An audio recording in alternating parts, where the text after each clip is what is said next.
Bienvenue sur Radio Sensation et ailleurs. Nous sommes de nouveau et avec plaisir sur le festival russe 24e du nom, festival de Honfleur, au Grenier à Sel, pour deviser et cheminer au travers donc, des différentes interviews que nous allons faire dans cette journée. Beaucoup de monde hier, beaucoup de monde aujourd'hui, et nous nous accueillons avec plaisir pour la seconde fois. Troisième fois même, je dirais, Elena Dufort, qui est la traductrice officielle de ce festival, mais pas que, qui s'occupe aussi un tout petit peu de gérer les orientations festives, ludiques, artistiques et touristiques de nos amis russes sur la région normande et sa proche banlieue. Et nous accueillons comme invité aujourd'hui Alieva Sitora, qui est la directrice artistique du festival Sinotrav, avec mon accent normand, donc près de Sotchi. Festival très très important. Donc Elena, bonjour. Bonjour. Et Alieva de même, bonjour. On va d'abord présenter avec toi l'importance d'Alieva et de ce festival pour que le public français comprenne bien la chance qu'on a de l'avoir aujourd'hui à nos côtés. Donc, le festival Kinotavr, moi je sais, avec mon accent russe, Kinotavr de Sochi, c'est le plus important et plus ancien festival de cinéma russe en Russie. D'accord. Moi, je vais à Sochi pour voir les films russes, pour choisir ces films à Honfleur. Et c'est grâce à Sitora Alieva que ce festival, elle travaille à ce festival depuis 15 ans. Et elle choisit les films russes justement pour présenter là-bas. Et après, grâce à elle, moi aussi, je vois de bons films russes.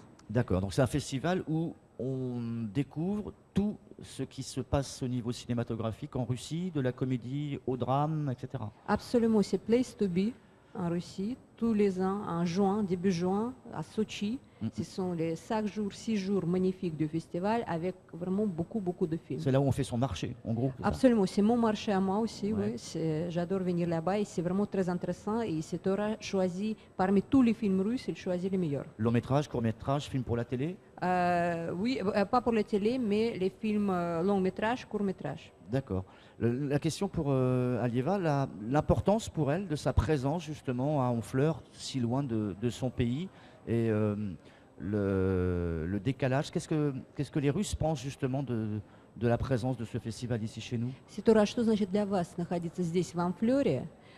Что русские думают об этом фестивале, об участии русских фильмов на этом фестивале? Ну, я могу сказать, что спасибо за приглашение, Доминик. Это большая честь быть у вас на радио. И мне кажется, что для всех участников Кинотавра приехать в Honfleur — это как приехать на Кинотавр только за рубежом. Это то же самое. Merci de m'avoir invité déjà. Mais elle pense que pour les Russes, venir à Honfleur, c'est à peu près la même chose que venir au Kinotavr. C'est aussi important. D'accord. Comment elle fait son choix des films qui vont être dans son festival? Как вы отбираете фильмы на ваш фестиваль? Мы смотрим всю продукцию, которая и снималась за государственные деньги, и за независимые, и совсем неизвестных режиссеров, и классиков практически современности. Поэтому на отборе почти 80 фильмов. Nous regardons tous les films, parmi les films indépendants, mais tous les films russes vraiment, parmi les films indépendants et les films financés par l'État, les films de petits réalisateurs et de grands réalisateurs. Et comme ça, moi, je regarde à peu près 80 films par an pour choisir le programme. Est-ce que elle s'estime être un personnage influent sur la scène artistique en Russie? Est-ce que dire qu'on je ne sais pas si elle subit des pressions, je pense que tout le monde veut faire partie de son festival. Est-ce qu'elle estime avoir les mains, le regard et l'esprit libre pour faire le choix de ses films? Parce que nous, d'Europe, on pourrait penser effectivement qu'en Russie, on vous met 15 films sur la table, c'est ceux-là qu'il faut prendre pour le festival. Est-ce qu'elle est libre, en tout cas, dans sa... Два вопроса в одном. Влиятельный ли вы человек, если ваш фестиваль, он действительно очень важен? И второе, до какой степени вы свободны в выборе вашего фильма? Может быть, вам просто кладут на стол 15 фильмов, говорят, вот смотрите вот эти, показывайте вот эти, и все. Потому что у нас во Франции бывают разные впечатления о России. Первое. Уникальность нашего фестиваля в том, что он независимый и частный. Это, мне кажется, что единственный в мире фестиваль подобного рода. Notre festival est unique dans son genre parce que c'est un festival indépendant et il est privé. Il est financé par l'argent privé, donc du coup, on est indépendant. D'accord. Il y a un parallèle avec Sundance ou pas du tout, le festival de Как Red Ford? Sundance? Мне кажется, что да, потому что это самый лучший аналог для нас сегодня, это комплимент. Oui, c'est un compliment pour nous et on peut le comparer effectivement. D'accord. Les films qui l'ont... Мне кажется, Personnes что influentes ou non? говорить о моем влиянии мне, наверное, как бы не положено, и это будет нескромно, но мне кажется, что количество людей, которые из года в год хотят попасть к нам на фестиваль, именно к нам, говорит о том, что мы, как фестиваль, и в первую очередь его президент Александр Роднянский, является достаточно независимой и очень влиятельной российской киноинституцией. Also, il est difficile de parler pour moi, est-ce que moi, personnellement, est-ce que je suis influente ou non, mais il y a tant de gens qui veulent venir à nous, à Sochi pour présenter nos films, donc c'est pour ça que je considère quand même que ce festival est très influent, et son président, Alexandre Rodnянский, est très influent D'accord. aussi, mais indépendant en même temps. Ça veut dire qu'elle n'est pas influençable. То есть на вас невозможно влиять. Совершенно невозможно, потому что в отборочной комиссии находятся независимые журналисты и критики, которые не могут испытывать на себе никакого влияния, это их профессия, быть свободными, поэтому даже я не могу на них влиять. Dans le comité de sélection, il y a les critiques, les journalistes indépendants, et même moi, je ne peux pas les influencer. Comment elle fait son choix ensuite elle voit 80 films par an, d'après ce que tu m'as dit à peu près. Les films qu'elle va emmener à l'étranger, comme là par exemple, je pense qu'il y a 4 ou 5 films peut-être qui viennent de son festival. Il y a une autre sélection ensuite, après? Вы только что назвали цифру 80 фильмов, то есть вы смотрите очень много фильмов в России и очень много показываете. А каким образом вы выбираете фильмы, чтобы отправить их сюда в Амфлер? Вот как вы выбрали фильмы, которые вы представляете здесь, и есть фильмы с вашего фестиваля, мы поняли? Ну, мы не отбираем для Анфлера, конечно, Анфлер сам абсолютно независим в своем отборе, и вы, приезжая к нам, все-таки смотрите всю программу и отбираете еще и дополнительные фильмы, которые выходят, например, позже на Московском фестивале. Donc, nous ne faisons pas le choix pour Honfleur, c'est Honfleur qui choisit ces films. Par contre, nous montrons à Honfleur tous les films que nous trouvons intéressants. D'accord. Donc Honfleur, quand Françoise se déplace par exemple à son festival, elle prend des films russes avec le regard européen, c'est-à-dire que pour que ce soit des films qui soient abordables.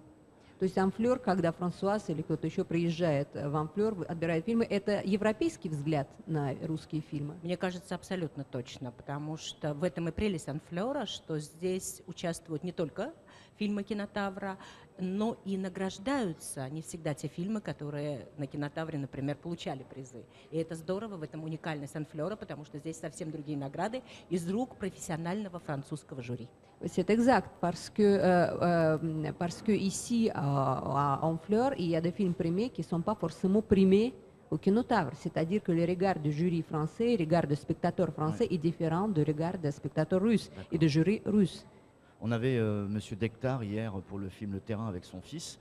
Je lui avais dit que le film nous paraissait dur et assez direct en ce qui concerne l'appréhension, la jeunesse, la dureté, etc., notamment sur l'immigration. Et il m'a avoué en fait que c'était une version plus ou moins douce et souple qu'il avait proposée pour le festival de Honfleur. C'est-à-dire qu'il peut y avoir deux versions d'un film, un pour l'Europe, admettons, pour la France. Вчера мы разговаривали с господином Дегтярем и Кириллом Дегтярем по поводу фильма «Коробка», и для нас это очень жесткий взгляд на русскую действительность в том, что касается иммиграции. Но они сказали, что наоборот, для Амфлера мы показываем более софт-версию. Может ли такое быть, что есть две версии фильма?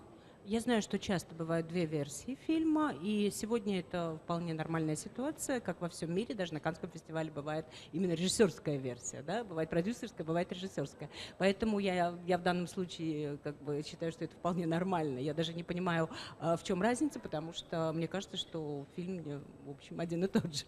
В целом он не меняет своей концепции, не меняет своего главного интернационального, очень важного месседжа.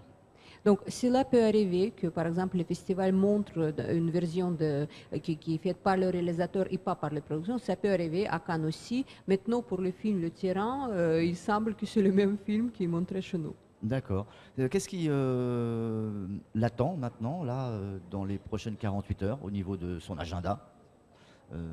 Elle est prise tout le temps? Visionnage de films, etc. Вы здесь вы тоже смотрите фильмы или что вы делаете здесь на фестивале? Ну, я смотрю то, что я не видела, да, конечно, и в любом случае участвую в работе «Круглого стола», который всегда посвящен российскому кино, который модерирует Жоэль Шапрон. И, конечно, я всегда хожу, смотрю многие фильмы, которые я видела до того со зрителем, чтобы после обсудить реакцию. Je regarde des films que je n'ai pas vus. Je vais participer à la table ronde de Joël Chaperon tout à l'heure, qui aura lieu là maintenant. Et j'écoute aussi les spectateurs ici pour voir leur réaction D'accord. à film russe. Elle reste un peu en France pour présenter d'autres films dans d'autres endroits ou c'est l'unique festival où elle participe pour cette fin d'année, quoi? Еще вы во Франции на какой-то фестиваль приедете или сейчас вот в конце года это только флёр для вас здесь во Франции? Нет, это только анфлёр. Для меня он самый важный, потому что это есть прямое продолжение самой важной моей работы. Là, je suis seulement au festival d'Anfleur parce que c'est très important aussi pour mon travail, c'est le résultat aussi de mon travail, c'est important pour moi. Très bien. Merci d'avoir accepté notre invitation. Dis-moi. Ah oui, parce que nous, on n'a pas parlé, parce que surtout ce qui est très important, et Sitora, il ne voulait pas en parler parce qu'elle est modeste, elle ne veut pas en parler, mais il y a le film d'ouverture du festival d'Honfleur qui s'appelle Le Dueliste, que Sitora représente en tant que représentant de la société de production. Et ça, il faut que j'ajoute quand même que c'est la même société de production qui s'appelle Non-Stop Production. C'est un producteur qui s'appelle Alexandre Radnyansky qui a produit le film qui a eu le plus de succès en France, c'est le film Léviathan. Et là, on montre ici, et là, je suis très reconnaissante à la société de production à me donner ce film pour le montrer en tant que film d'ouverture, c'est le film Le Dueliste. C'est un film magnifique. Très bien. Merci d'avoir accepté notre invitation. Vous avez un fan derrière vous que nous saluons. Elena et Alieva, on vous retrouve très très vite pour la suite des événements sur Radio Sensation. Merci. Au revoir. Merci beaucoup. Спасибо.